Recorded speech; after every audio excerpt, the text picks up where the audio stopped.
guys, it's Victoria and welcome back to FemmeHead. Today I want to talk about traveling pregnant. I'm so glad to be done traveling pregnant.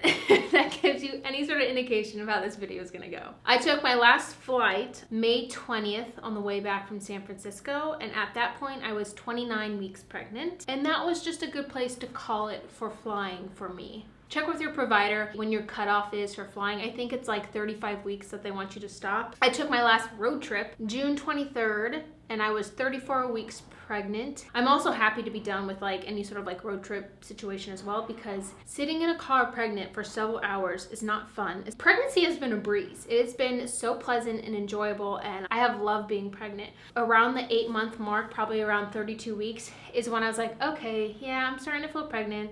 This isn't like the most pleasant thing, especially I think starting at 35 weeks is when I started to get rib pain and back pain. So sitting up isn't super comfortable for me, and I will get really bad rib pain from like sitting up for too long. So let's get into like how traveling was for me pregnant, some tips I have for you, and all of that sort of stuff. So pretty early on in my pregnancy, flying became sort of a pain. I know that's such sort of like a snobby first world privileged thing to say. Like, flying, being on an airplane was such a difficult thing for me. You have to pee already a lot. You're supposed to drink more when you're pregnant, which then exacerbates the issue of having to pee even more. And you're limited to where you can pee and how often you can pee. There were so many times where I was on such a short flight where they weren't even going to turn off the seatbelt light, but I almost had an anxiety attack when I asked them, can I go to the bathroom? And they're like, we're not supposed to let you, or it's not safe or something. And I was like, what do you mean I can't go to the bathroom? Michael's like, shut up, Victoria, like you can go. That's what they're trying to say. Just don't ask them. And anyways, like I get overwhelmed and I have a phobia about peeing while traveling anyway. So it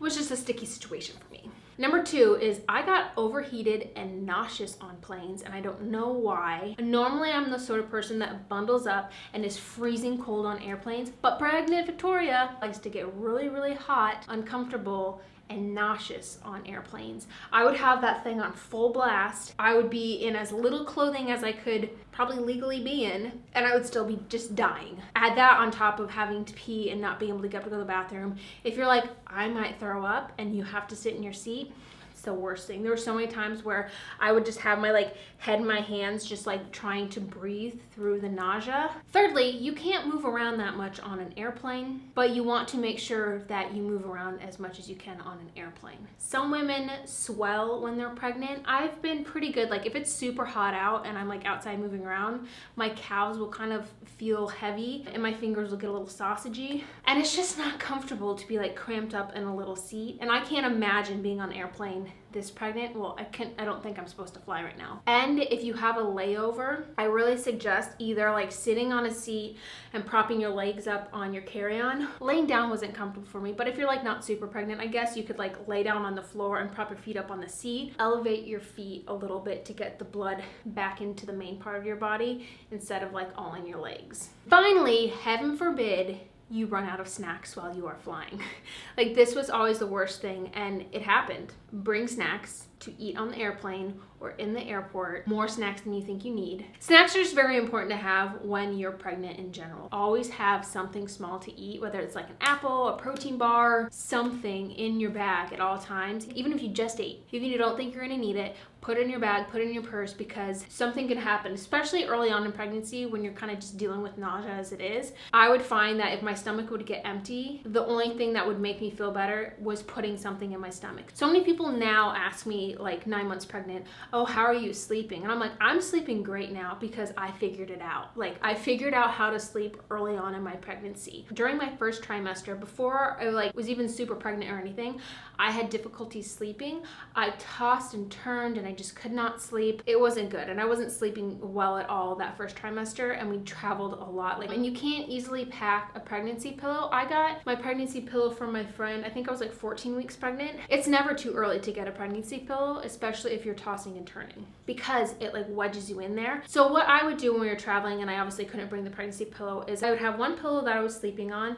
I would wedge one in my back and one in front of me, kind of like in between my knees. Now I use it kind of to like prop up my belly. If I wedge myself in there and I couldn't really roll around, I slept a lot better. Even now at home, I use my pregnancy pillow and 2 extra pillows, like to just wedge myself in there and to prop myself up, because I just get back pain and rib pain. Another thing with sleep is I got a sleep mask. Something comforting about like the pressure on my head for me. Before pregnancy, I would always sleep with a pillow over my eyes, and that thing has been beautiful.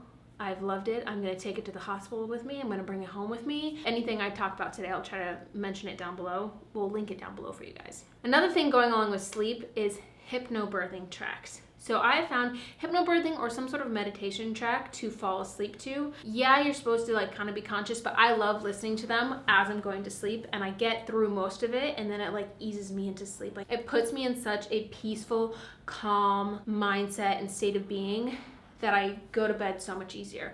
And if I would wake up in the middle of the night and couldn't get myself back to sleep, I would put on a hypnobirthing track and I would fall back asleep. Get yourself some Tums. I like the chewy Tums personally. I don't like the other ones are just super chalky to me and I don't like them. But I got a packet, you know, one of the little containers of chewy Tums when we were in Charlottesville, because I just had really bad acid reflux and upset stomach sort of situation. A, they're yummy, but B, I wake up all the time with some sort of just like acidy uncomfortableness going on. Comfortable clothes and shoes. This is obviously given throughout pregnancy, but I wasn't about to like try to look cute and pregnant. I applaud the women that wear like the really cute fitted dresses and skirts and like tie up the little tops, and like I've done that, but mostly I just wear like my biggest sweatshirts and like 1 of 2 pairs of pants that fit me. I wear a lot of leggings throughout pregnancy, and now that it's hot, I either wear overalls, which are now too small for me, so I have like 1 pair of maternity shorts that I live in. Roll up a sweater or a blanket or something to prop behind your back for some lumbar support on the plane or in the car or sitting in a chair. Our truck, in the driver's seat, one of the controls is for lumbar support. Lumbar support? I don't know how I pronounce it. I crank it all the way, so I'm like all the way like this, and it feels so good. Stay hydrated even when bathrooms aren't super easy and accessible, even when you have finding a place to pee phobia. Stay hydrated. My biggest trick has always just been carrying around some sort of water container with me. I like things that have straws. Everyone's different. Some people like drink faster out of straws. As you get more pregnant, you get more thirsty, and at the end of your pregnancy, being dehydrated can cause contractions, and if you're not full term, that's obviously not a good thing. If you're pregnant in summer, bring a portable fan. Mine is packed in my hospital bag because I'm taking it to the hospital with me. That's how much I love it. It's a handheld fan that mists, and it is like a portable air conditioning unit. It is glorious. I am normally always cold. Even in the summer, I will bring a jacket with me, but pregnant Victoria is overheated all the time. Even now, I'm sweating my life away right now. Also, stay cool. Go inside when you need to. Find air conditioning when you need to. Find shade when you need to. Like, slow down and stop when you need to. That is what I have to say about traveling pregnant. Thank you so much for watching. Give this video a thumbs up. Don't forget to subscribe to keep up with me, and I'll see you guys in my next video. Bye.